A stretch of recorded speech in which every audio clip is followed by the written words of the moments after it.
आज हम देखेंगे 18th question of our word problem series जो हमने स्टैंडर्ड 10th के लिए स्टार्ट किया है। तो आज का हमारा क्वेश्चन है, on 1st Jan 2016 Sanika decide to save ₹10, ₹11 on second day and ₹12 on third day. If she decide to save like this, then on 31st December 2016 what would be her total saving? 1st Jan को वो ₹10 save करने वाली है, second को 11, 3rd Jan को 12 करने वाली है। तो ऐसे वो 31st December 2016 तक सेविंग करने वाली है। तो हमें पूछा है कि 31st December 2016 तक उसका टोटल अमाउंट कितना हुआ होगा। तो ये भी जो क्वेश्चन है अरिथमेटिक प्रोग्रेशन ये चैप्टर के हैं, मतलब एपी के। अभी आई डोंट नो कि तुम्हारे क्लासेस में ये चैप्टर अभी तक स्टार्ट किया है कि नहीं, बट स्टार्टिंग में मैं थोड़े इजी वाले वर्ड प्रॉब्लम ले रही हूँ। तो क्वाड्रेटिक इक्वेशन के जो 2-3 थे थोड़े डिफिकल्ट थे, मतलब तुम्हें इजीली समझेंगे नहीं क्योंकि अभी क्लासेस में सिलेबस जो स्टार्ट हो गए, इसीलिए वो हम बाद में करने वाले हैं। पहले तो जो इजी लेवल के सभी सम्स है वो करेंगे। तो थोड़ा तुम्हें अगर कंफ्यूजन कुछ हो गया ये समझने के लिए, नहीं तो नहीं समझा तो कोई बात नहीं, तुम मुझे कमेंट करके बता सकते हो कि अगर इसका कोई बेसिक तुम्हें चाहिए, जैसे कि टर्म कैसे फाइंड आउट करते हैं, सम कैसे फाइंड आउट करते हैं, तो उसके ऊपर भी हम अलग से वीडियो बना सकते हैं। अभी के लिए तो ये क्वेश्चन समझो। यहाँ क्या दिया है, 1st Jan को वो ₹10 सेव करने वाली है, सेकेंड को 11 करेगी, थर्ड को कितना करने वाली है 12। तो ऐसे वो कब तक करने वाली है, 31st December 2016। तो ये सब नंबर अगर हम काउंट करते जाएंगे तो 2016 लीप ईयर है, तो 366 डेज के पूरा जो उसका अमाउंट है वो काउंट करना क्या है, डिफिकल्ट है। इसीलिए हमारे पास एक फॉर्मूला है एसएन का। फॉर्मूला क्या है मैं तुम्हें दिखाती हूँ। यहाँ देखो, ये है 10, 11, 12, तो सब तुम्हें सिक्वेंशियली दिख रहा है, सबके बीच में जो गैप है वो क्या है, 1 का है। तो पहले तो जब भी तुम एपी के सम सॉल्व करोगे तो तुम्हें दो टर्म के बीच में, दो कॉन्जिक्यूटिव टर्म जो होते हैं उनके बीच में डिफरेंस क्या है ये देखना होता है। तो इनके बीच में तो क्लियरली दिख रहा है कि क्या है, 1 का डिफरेंस है।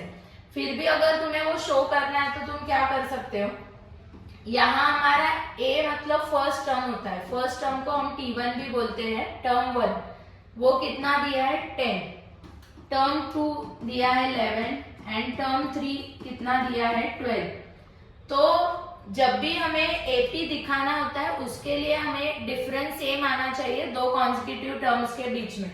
तो यहाँ दो टर्म क्या है, पहला तो मैं करती हूँ T2 minus T1, term 2 minus term 1, तो ये होगा 11 माइनस 10, तो क्या आएगा 1। फिर हम करेंगे T3 माइनस T2, तो T3 क्या है 12 माइनस 11, फिर भी आंसर क्या आने वाला है 1।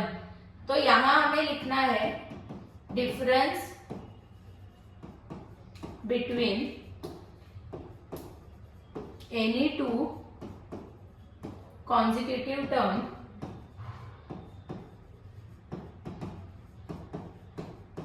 is constant. Therefore, the above sequence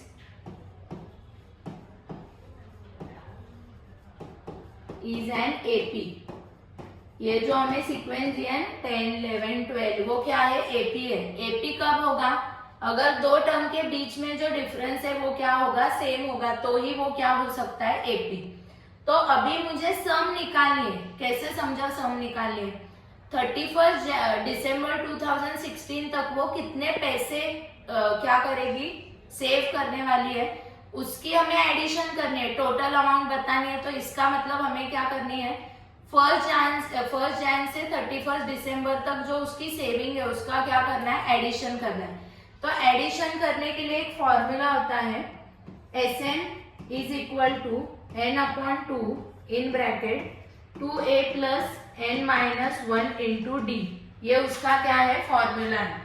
तो यहाँ देखो, पहला तो हमें a दिया है, a मतलब फर्स्ट टर्म, तो यहाँ मैं पहले लिखती हूँ a इज इक्वल टू क्या है 10, उसके बाद d भी अभी मिला है, d मतलब जो डिफरेंस है दो टर्म के बीच में वो क्या है 1 है।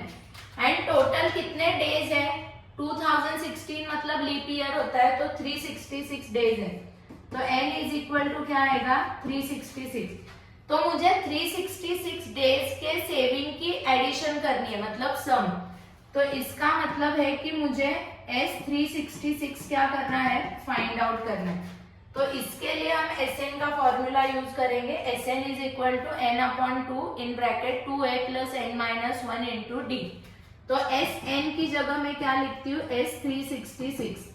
तो ये आएगा 366/2 2a, तो 2 इंटू क्या करना है, a है 10 प्लस 366 माइनस 1 इंटू डी क्या है 1 है।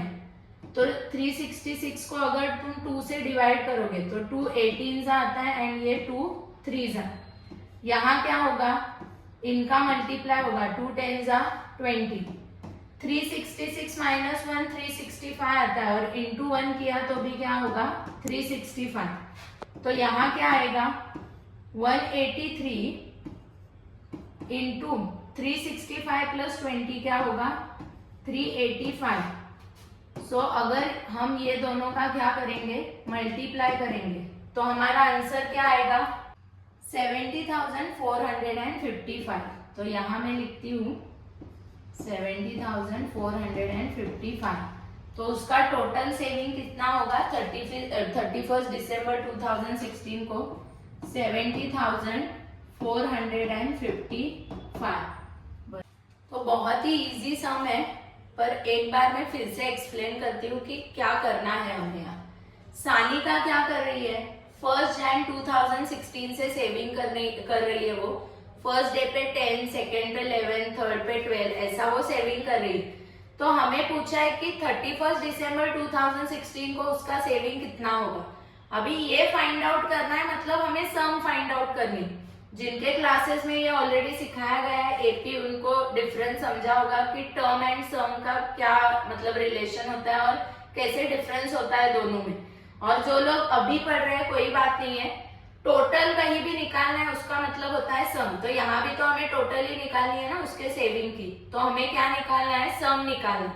तो सम निकालने के लिए Sn का फॉर्मूला होता है। अभी यहाँ n है मतलब नंबर, टोटल कितने दिन का सम निकालना था 366, तो हमने n क्या लिया है 366। a मतलब होता है फर्स्ट टर्म, तो यहाँ पहले दिन वो 10 रुपीज सेव कर रही है तो a क्या आएगा 10 आएगा। एंड जो d होता है, d का मतलब क्या होता है, दो टर्म के बीच में डिफरेंस कितना है। तो 10 एंड 11 के बीच में डिफरेंस कितना है 1 का, तो d क्या आएगा 1। तो जस्ट हमें उसमें जो भी हमारे पास वैल्यू आ गए उसको क्या करना है, पुट करना है और उससे हमें क्या मिलेगा, आंसर। आई होप तुम्हें ये सम समझा होगा। अगर तुम पहली बार ये चैप्टर सीख रहे हो तो डायरेक्टली वर्ड प्रॉब्लम से हम स्टार्ट कर रहे हैं ना, तो तुम लोगों को थोड़ा कंफ्यूजन भी हुआ होगा मे बी, पर इतना भी डिफिकल्ट ये नहीं है। पर आज से तो हम 4-5 दिन एपी के ही सम लेने वाले, तो थोड़े बहुत तुम्हारे जो डाउट्स है वो उसमें क्लियर हो जाएंगे। और जब तुम्हारे क्लासेस में वो चैप्टर हो जाएगा उसके बाद एक बार ये फिर से वीडियो देख लो, नहीं तो अगर बाद में तुम्हें देखना है तो बाद में देख सकते हो। तो तुम्हें इजीली ये जो भी कुछ दिया है वर्ड प्रॉब्लम वो समझेगा, इसमें कुछ भी डिफिकल्टी नहीं है। और ऐसे ही अगर वर्ड प्रॉब्लम तुम्हें रोज देखने, एक वर्ड प्रॉब्लम, और मेरे सिर्फ देखना मत, मेरे साथ सॉल्व भी करना। तो मेरे साथ ही तुम्हारे 200 क्वेश्चंस हो जाएंगे डेली 1-1 अगर तुम सॉल्व करोगे। तो कल एक दिन का गैप आया था कुछ टेक्निकल इश्यूज की वजह से, तो ऐसे कभी कभी हो सकता है बीच में, पर मैं कोशिश करूंगी कि डेली एक वीडियो पोस्ट करूं तो एटलीस्ट 10 मिनट में तुम रोज वर्ड प्रॉब्लम सॉल्व करने की प्रैक्टिस करोगे। सो ये वीडियो अगर तुम्हें समझा है तो तुम्हारे फ्रेंड्स के साथ भी ये वीडियो शेयर करो। और डेली ऐसे वीडियो देखने हैं तो स्टडी फर्स्ट क्लासेस या हमारे यूट्यूब चैनल को सब्सक्राइब करो। Thank you.